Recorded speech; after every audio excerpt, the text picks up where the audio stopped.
This news update is brought to you by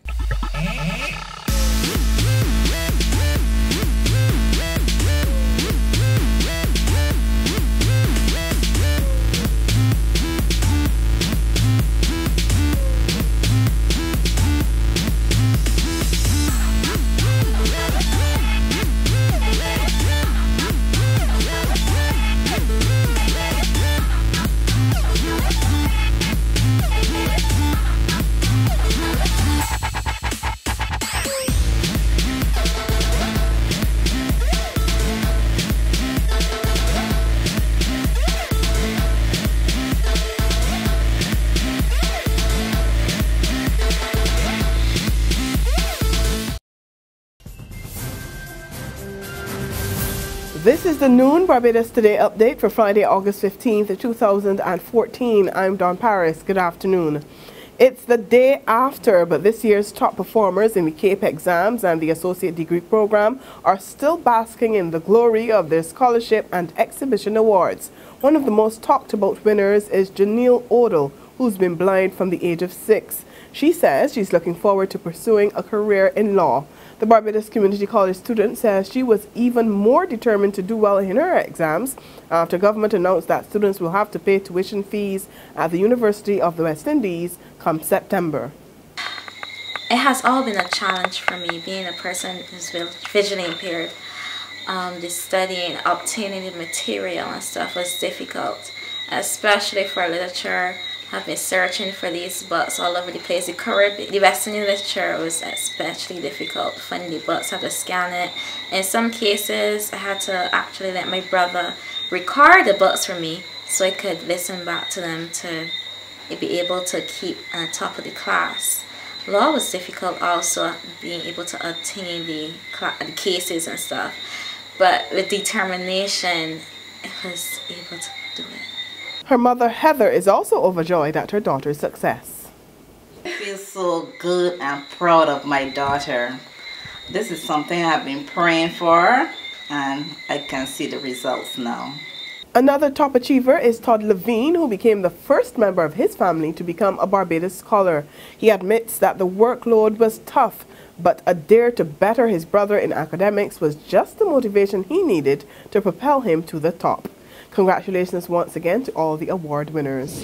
There's a call for renewed focus on the island's garment industry. Chief Executive Officer of the Barbados Investment Development Corporation, Dr. Leroy McClean, says the once booming sector is now a shell of its former life, and that must change. He points to dwindling employee levels in the industry, which once had a workforce of 4,000. McClean blames a lack of finance and a limited range of products on the local market as the major contributors to the decline in the industry. In the same way that it is argued that in the area of entertainment, the nurturing of our creative outlet is critical, so it is for fashion. We recognize that value addition opportunities are primarily in the area of design and must be explored if we are to convert the apparel industry from primarily garment construction to locally designed products with significant sales potential. There is much that can be gained from the sale of designs generated here at home and destined for international runways. Meantime, Minister of Commerce Donville Inniss is calling for a greater level of respect for the international business and finance sectors in the island.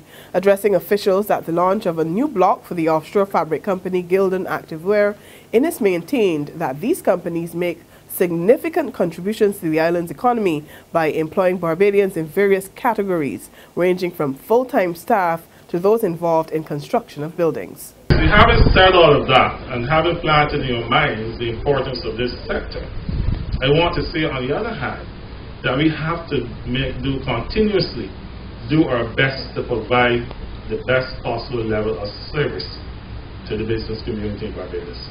And I cannot stress that enough. So when an individual goes to the immigration department, they must be treated as the most important customer in the immigration department. When they interact with the customs department, officers must appreciate that those who they're interacting with are the ones responsible for their salaries at the end of the month. When they go to the lawyers in Bridgetown, but we don't complain because they get paid well, but you know, it's also optimal service level that they're demanding. When they come to international business unit, for the annual licenses to be renewed, they must be treated with the utmost respect as the most important thing. There's regional and international news after this short break. Hi, I'm Red Plastic Bag. Anyone who knows me knows I don't like cold.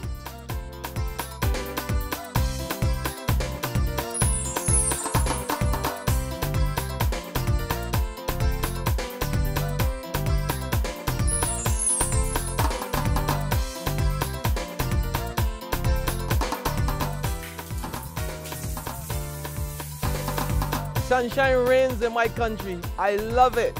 Get your sun power.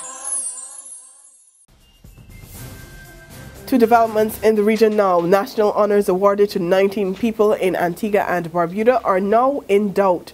The Gaston Brown administration is taking action to void the awards, claiming that former Governor General Dame Louise Lake Tack committed an unlawful act when she conferred the honors without any authorization under law.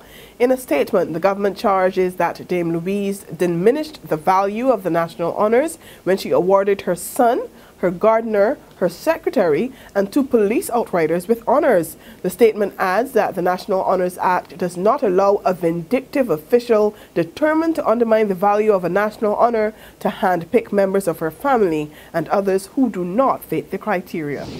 On the international scene, 3 athletes from Ebola-infected regions in West Africa have been banned from participating in the Youth Olympic Games in China. The International Olympic Committee, the IOC, barred the athletes from competing in combat sports and swimming over fears that the virus could be transmitted during the events. Other athletes from West Africa competing in events other than those 2 sports will be subjected to regular physical examinations and temperature checks.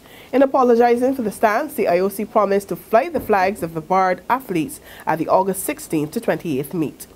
And on that note, we end our noon Barbados Today update. We'll be back again at 6 this evening. Until then, remember to log on to www.barbadostoday.bb, subscribe to our e-paper and our email updates, and like us on Facebook.